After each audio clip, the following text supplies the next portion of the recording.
don't know where we are. Somewhere between Dundee and Aberdeen. I don't know where the fuck Forfar is, but we're somewhere near there. To the mountains with snow. It's gonna be brutal up north, like. That is up north. See that peak? That's what we're heading for. That's Inverness. Right You're on top playing of on. that. See that tallest peak right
And I'm tired. I'm driving.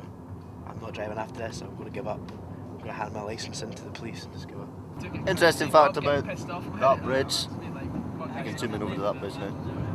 That bridge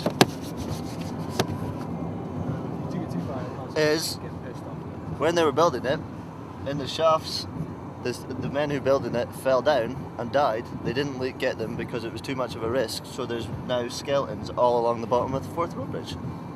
That's Todd's fact of the week. That's the most ridiculous story I've ever heard, Todd. That's true. Tour experience for me went really well. It was pretty good. The first time I've ever done anything like that.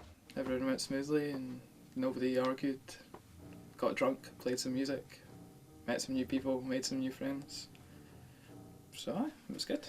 It was fun. I got to see a lot of people that I hadn't seen in a while, and I got to play places that I hadn't played in a while. And We started off in Aberdeen. When we first got there, it seemed like it was going to be a bit, I don't know, it was a bit unorganised and stuff, I guess, and then certain bands didn't turn up and stuff. But Steve, to his credit, managed to pull it together, and we managed to get half the other bands play an acoustic set and then us ourselves, so it went well. bit of a crowd in that as well, so it was okay. And then we went to Inverness, and it was myself kind of organising that one, so I was very stressed about getting a guitar amp. In the end, we didn't even need the guitar amp. But that went well as well, actually. Although a couple of the boys were feeling rough after the Aberdeen night. I think they went a bit crazy in Aberdeen. And then Dunfermline was actually alright. It wasn't the biggest venue, it wasn't the best venue, but it was an alright gig. There was a few people there. It was a chance for some other people from outside Edinburgh to hear our music and stuff. The lights were cool. They came from nowhere, I wasn't expecting them. There were lights all over the place. And then finally we played Edinburgh, but Spud wasn't with us, sadly, because work commitments.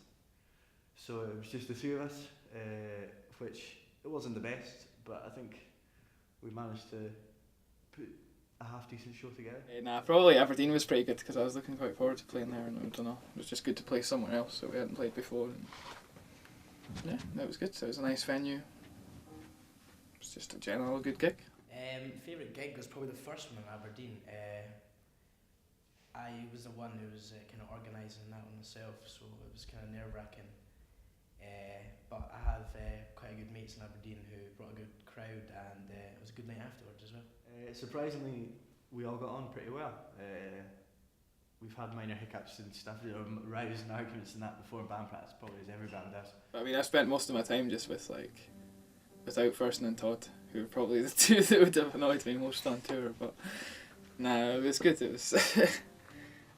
I stayed in the car with Thurston, which I think was the best option, instead of being in a car with 4 other people and just constant drinking, smoking and shouting.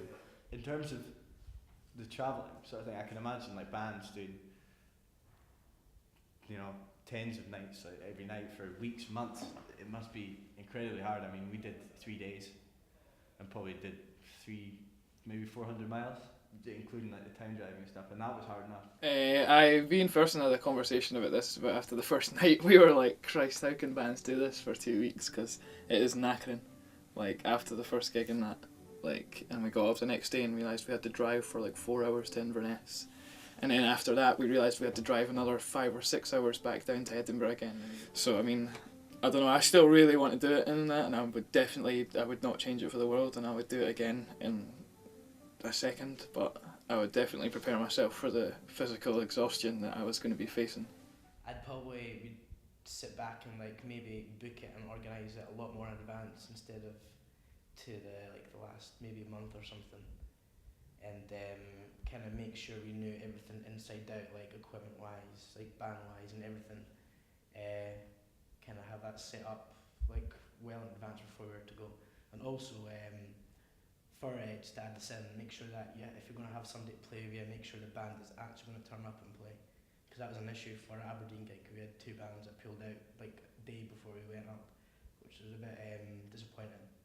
Glad that our hard work pulled off in the end, but nah, it was good. It was a nice sense of achievement, because usually bands have a lot of help with stuff like that, but we just did it ourselves, and it was only a few days in that, but I mean, the fact is we did it and made it look easy. Future plans are a bit hazy at the moment.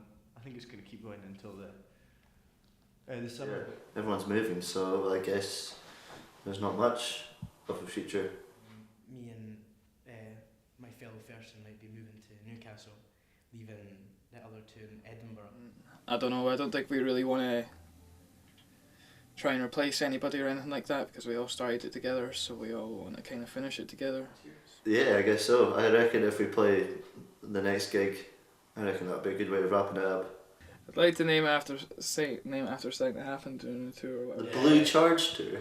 Because it was Blue Charge consumed on the tour, and that's all we can remember from that, so we're just going to go with that. It's a little personal joke for you.